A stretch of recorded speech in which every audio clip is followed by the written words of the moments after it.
السلام علیکم ورحمۃ اللہ وبرکاتہ۔ خیر مقدم ہے آپ کا فدا نامے میں۔ دوستو، ہندوستان کی سرزمین وہ سرزمین ہے جس کی دھرتی پر صحابہ، تابعین، طبع تابعین، ائمہ مجتہدین وغیرہ تبلیغ اسلام کے لیے، اسلام کی نشر و اشاعت کے لیے تشریف لاتے رہے۔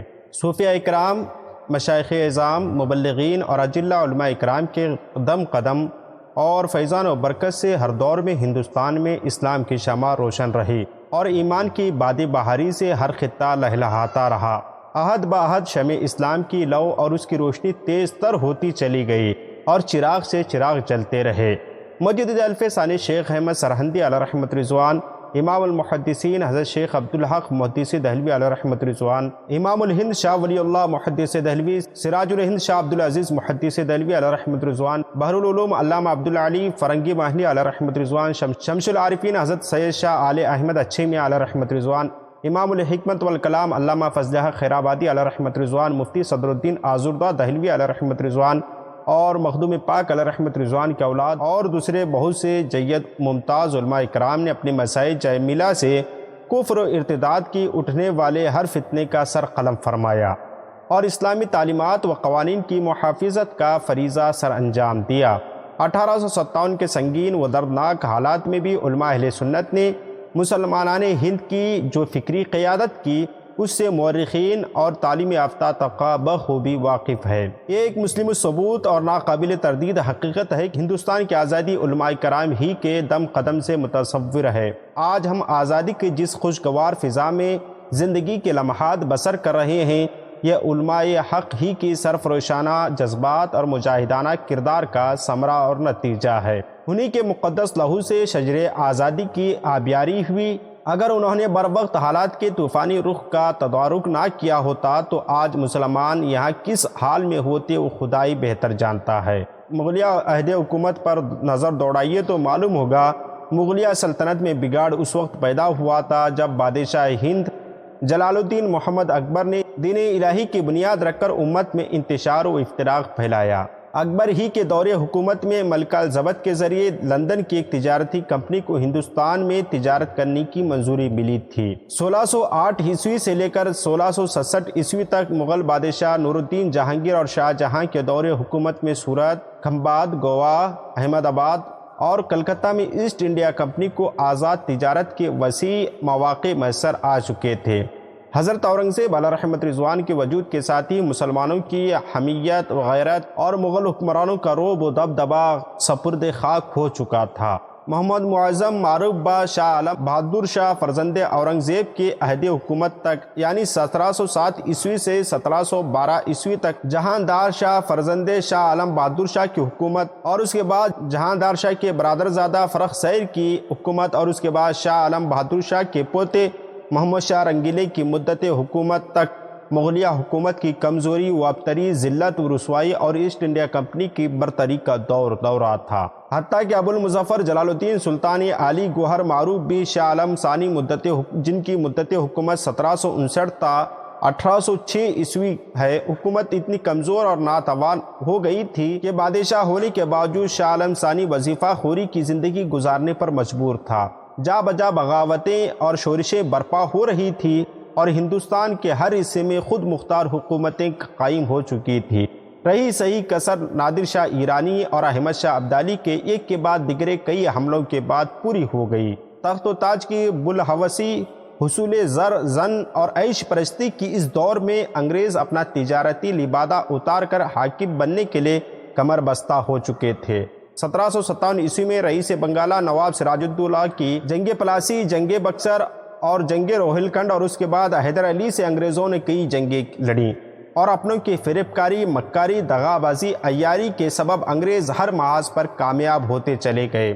1799 عیسوی میں ہندوستان کے شہر دل حکمراں، شہر ہندوستان، شہر میسور ٹیپو سلطان علیہ رحمۃ رضوان کو شہید کرنے کے بعد انگریز کمانڈر نے کہا تھا، آج سے ہندوستان ہمارا ہے۔ یعنی آج صرف سلطان ٹیپو سلطان نے شکست نہیں کھائی ہے بلکہ ہندوستان نے شکست کھائی ہے۔ فصل آزادی کو اس ملک میں بویا ہم نے اور دیش کے واسطے ٹیپو کو کھویا بھی ہم نے۔ دوستوں، میں آپ سے درخواست کروں گا کہ ہندوستان کے موجودہ حالات کو سمجھنے کے لیے آپ ہمارے عہد کا بھارت، مصنفہ حضرت علامہ عامر القلم فخر صحافت مدیر سواد اعظم دہلی مولانا غلام مصطفیٰ نعیمی صاحب کا لازمی طور پر مطالعہ کریں، اور اس کتاب کو حاصل کرنے کی سنی پبلیکیشن دہلی کے مالک جناب محمد زبیر قادری صاحب کا موبائل نمبر اسکرین پر اور ڈسکرپشن میں دے رہے ہیں۔ براہ کرم آپ وہاں سے رابطہ کر کے اس کتاب کو ضرور حاصل کریں، اور موجودہ حالات میں ہندوستان کی موجودہ صورتحال کا اس سے بہتر تجزیہ آپ کو کسی اور کتاب میں دستیاب نہیں ہوگا۔ میں 1857 میں آخری مغل بادشاہ بہادر شاہ ظفر کی قیادت میں تقریباً 4.5 ماہ جنگ ہوئی، مگر بہادر شاہ ظفر کو بھی شکست فاش ہوئی۔ آخرکار ایسٹ انڈیا کمپنی کا عمل دخل ختم ہو کر ہندوستان پر براہ راست ملکہ برطانیہ کی حکومت قائم ہو گئی۔ بہادر شاہ ظفر کو قید کر لیا گیا۔ بادشاہ کے بیٹے مرزا مغل اور پوتے خضر سلطان کو مسٹر ہڈسن نے گولی کا نشانہ بنایا، سر تن سے جدا کر دیا گیا اور سروں کو خان میں سجا کر بادشاہ کے سامنے بطور تحفہ پیش کیا گیا۔ بادشاہ اور اس کے اہل و عیال کو رنگون بھیج دیا گیا، جہاں انہوں نے حسرت و یاس کے عالم میں نومبر 1862 میں انتقال فرمایا۔ علماء اسلام پر انگریز مظالم کی دل دہلانے والے خونین داستان 1857 میں علماء اہل سنت نے اپنی جان و مال اور عزت و آبرو کا خیال کیے بغیر انگریزوں کے خلاف فرضیت جہاد کا فتویٰ دیا۔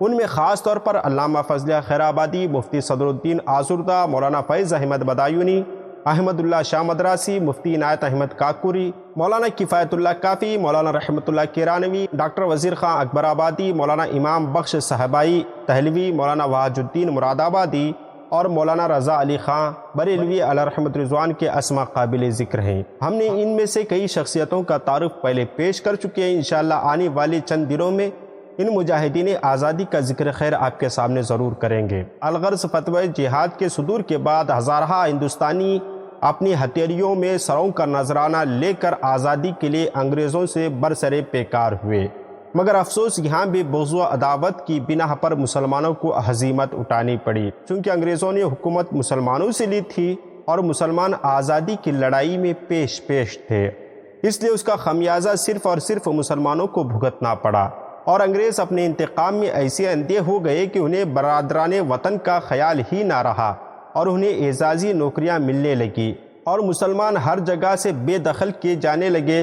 مختصر یہ کہ بغاوت کی ساری ذمہ داری مسلمانوں کے حصے میں آئی۔ آ کے پتھر میرے صحن میں 2-4 گرے، آ کے پتھر میرے صحن میں 2-4 گرے، جتنے اس پیڑ کے پھل تھے پسے دیوار گرے۔ 1857 کی بغاوت کچلنے میں انگریزوں نے کوئی دقیقہ باقی نہیں رکھا، چنانچہ علامہ فضلیہ خیر آبادی علیہ رحمت الرضوان السورۃ الہندیہ میں رقم تراز ہیں کہ اس ابتلاء عظیم میں پردہ نشین خواتین پیدل نکل کھڑی ہوئی، اور ان میں بوڑھی اور عمر رسیدہ عورتیں بھی تھیں اور جو تھک کر عاجز ہو گئیں۔ بہت سی خوف سے جان دے بیٹھیں، 50 عفت و عظمت کی بنا پر ڈوب کر مر گئیں، اکثر پکڑ کر قیدی بنائی گئیں اور طرح طرح کی مصیبتوں میں گرفتار ہو گئیں، اور کچھ کو بعض رذیلوں نے لونڈیاں بنا لیا اور بعض چند ٹکوں کے بلاویز ان کو بیچ دیا گیا۔ بہت سی بھوک پیاس کی تاب نہ لا کر مر گئیں، بہت سے ایسے غائب ہوئیں کہ پھر نہ تو لوٹ کر آئیں نہ ان کا کچھ پتہ چل پایا۔ ہزاروں عورتیں اپنے سرپرستوں، شوہروں، باپوں، بیٹوں اور بھائیوں سے جدا کر دی گئیں۔ بہت سی صبح کی سہاگن عورتیں شام کو بیوہ بن گئیں، اور شب کو آغوشی پدر میں سونے والے بچے صبح کو یتیم ہو گئے۔ کتنی ہی عورتیں اپنے اولاد وغیرہ کے گم میں گریہ وزاری کرتی تھیں، اور کتنے مردوں کی آنکھوں سے آنسوؤں کا دریا جاری تھا۔ شہر چٹیل میدان اور بے آب ہو گیا، جنگل بن گیا تھا۔ 1864 سے 1867 تک انگریز نے علماء کو ہلاک کرنا شروع کر دیا۔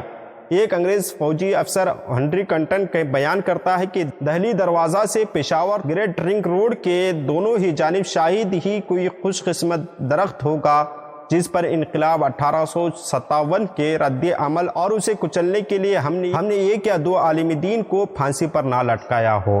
ایک اندازے کے مطابق تقریباً 22,000 علماء کو پھانسی دی گئی۔ ان 3 سالوں میں 14,000 علماء کرام تخت دار پر چڑھائے گئے، اور دہلی میں چاندنی چوک کے ارد گرد دور دور تک ایسا کوئی درخت نہ تھا جس پر علماء کی گردنیں نہ لٹکی ہوں۔ علماء کو سوروں کی کھالوں میں بند کر کے جلتے ہوئے تنوروں میں ڈالا گیا، علماء کے جسموں کو تانبوں سے داغا گیا، علماء کو ہاتھیوں پر چڑھا کر درختوں سے باندھا گیا اور ہاتھیوں کو پھر چلا دیا جاتا۔ لاہور کی شاہی مسجد میں ایک دن میں 80 علماء کرام کو پھانسی دی جاتی تھی۔ لاہور کے دریائے راوی میں علماء کرام کو بوریوں میں بند کر کے بہا دیا جاتا تھا اور اوپر سے گولیاں چلائی جاتی تھی۔ غرض کے ایسے مظالم ڈھائے گئے جن کے تصور سے ہی رونگٹے کھڑے ہو جاتے ہیں۔ دنیا سے آج پوچھو پیچھے نہیں ہم، انگریز سے رہا تھا جب امتحان ہمارا۔ زد میں بھی گولیوں کی مقصد نہ چھوڑا ہم نے، زد میں بھی گولیوں کے مقصد نہ چھوڑا ہم نے، قیدوں میں بھی نہ بدلا عزم جواں ہمارا۔ ریلوں میں، راستوں میں، جیلوں میں، محفلوں میں نعرہ تھا ہم کو دے دو ہندوستان ہمارا۔ آزادی کی پوری تاریخ علماء حق کی قربانیوں سے بھری پڑی ہے۔ اب یہ ہماری ذمہ داری ہے کہ آزادی ہند کی صحیح تاریخ دنیا کے سامنے پیش کریں اور بتلائیں کہ دیش کے آزادی کے لیے خون کے قطرات ہمارے اسلاف نے بہائے ہیں۔ میدان جنگ میں تیر و سنان کے مقابلے کی جب بھی ضرورت پیش آئی تو ہم نے سب سے پہلے اپنے سینے کو پیش کیا۔ یوں تو دنیا میں سینکڑوں انسان آئے اور چلے گئے، مگر تاریخ اسی انسان کو یاد رکھتی ہے جو تاریخ بنانے کی صلاحیت رکھتا ہے۔ اسی مفہوم کو کسی شاعر نے کیا خوب بیان کیا ہے: زندہ رہنا ہے تو میرے کارواں بن کر رہو، زندہ رہنا ہے تو میرے کارواں بن کر رہو، اس زمین کی پستیوں میں آسماں بن کر رہو۔ شہر میسور ٹیپو سلطان بھی انہی تاریخ ساز انسانوں میں سے ایک ہیں۔ یہ چند لمحوں کی ویڈیو اسی غرض سے بنائی جا رہی ہے کہ آج ان کی ذات پر جو الزامات لگائے جا رہے ہیں ان کا قلع قمع ہونا لازمی اور ضروری ہے۔ ایک بہت بڑا طبقہ اس حقیقت سے بے خبر ہے کہ ٹیپو سلطان علیہ الرحمہ اپنے وقت کے انصاف پسند حکمران ہونے کے ساتھ ساتھ فراغ دل انسان بھی تھے۔ افسوس کی بات یہ ہے کہ آج ان پر یہ الزامات لگائے جا رہے ہیں کہ وہ ایک طبقے کی حمایت کرتے رہے ہیں۔ وہ رحم دل نہیں تھے، جنگ آزادی میں ان کا کوئی رول نہیں تھا۔ بہت سارے لوگ حضرت ٹیپو سلطان علیہ رحمت رضوان کے حلیے اور عادات و اخلاق سے واقف نہیں ہیں۔ حضرت ٹیپو سلطان کو وہی حقیقی سمجھا جاتا ہے جو عام طور پر ایک تصویر دکھائی جاتی ہے جو کہ غلط ہے، جس کی تصویر ہم آپ کو اسکرین پر دکھا رہے ہیں۔ المختصر حضرت ٹیپو سلطان گندمی رنگ کے تھے، خمدار ناک تھی، آنکھیں بڑی تھی، قد 5 فٹ 8 انچ تھا، بالکل سادہ اور شرعی لباس پہنا کرتے تھے، گھڑ سواری کا شوق تھا، فارسی اور کنڑا زبان پر عبور حاصل تھا، ساتھ میں دکنی پر بھی مہارت حاصل تھی۔ شہر میسور ٹیپو سلطان علیہ رحمت رضوان اپنی آخری سانسوں تک دشمنان اسلام اور انگریزوں سے لڑتے رہے۔ تمام ہندوستانیوں کو اس بات سے باخبر کرتے ہوئے اپنی جان آفرین کے حوالے کر دی کہ ہندوستان صرف اور صرف ہندوستانیوں کا ہے۔ 1752 عیسوی کے 20 ذی الحجہ کو بروز شنبہ حیدر علی خان بہادر کے گھر ان کے زوجہ ثانیہ فاطمہ بیگم کے بطن مبارک سے ایک شہزادہ تولد ہوا جس کا نام ابو الفتح علی رکھا گیا، جو آگے چل کر ٹیپو سلطان کے نام سے ساری دنیا میں اپنی بہادری اور جواں مردی کے جھنڈے گاڑتا نظر آیا۔ ٹیپو سلطان علیہ رحمت رضوان کی عمر ابھی 5-6 سال کی تھی کہ آپ ابتدائی تعلیم مکمل کر چکے تھے۔ عربی و فارسی کی آپ کی تمام ابتدائی اور ضروری تعلیم مکمل ہو چکی تھی تو ایک دن ان کے والد گرامی نے حضرت ٹیپو سلطان علیہ رحمت رضوان سے فرمایا کہ بیٹا، سلطنت کے لیے قلم سے زیادہ تلوار کی ضرورت ہوتی ہے۔ باپ کے ان الفاظ کو سن کر فرما بردار بیٹے نے بہت ہی جلد فن سپاہ گیری میں مہارت حاصل کی اور خود کو ایک جفاکش اور بہادر سپاہی کے روپ میں پیش کیا۔ آئے دن کی لڑائیوں میں شرکت کر کے اپنی قابلیت کا لوہا بھی منواتے رہے۔ کچھ دنوں کے وقفے کے بعد ٹیپو سلطان کے والد حیدر علی علیہ الرحمہ نے حضرت ٹیپو سلطان کی شادی کی خواہش ظاہر کی۔ خواہش کے مطابق 1772 عیسوی کو سلطان کا قد ہوا۔ میسور کی دوسری جنگ ابھی پوری ختم بھی نہ ہوئی تھی کہ حیدر علی کے انتقال کی خبر پہنچی۔ ٹیپو کے رنج و غم کا کوئی ٹھکانہ نہ رہا۔ بہرکیف منگلور سے واپس ہونے کے بعد 20 محرم الحرام جو سن 1781 تھا، ٹیپو سلطان کے سر تاج شاہی رکھا گیا۔ ٹیپو سلطان ایک متقی مسلم بادشاہ ہونے کے ساتھ ساتھ غیر مسلم مذاہب کا بھی پاس و لحاظ رکھا کرتے تھے۔ آپ نے جب مالابار فتح کیا تو گرو ایور مندر کے قریب پہنچے تو وہاں کے پادریوں نے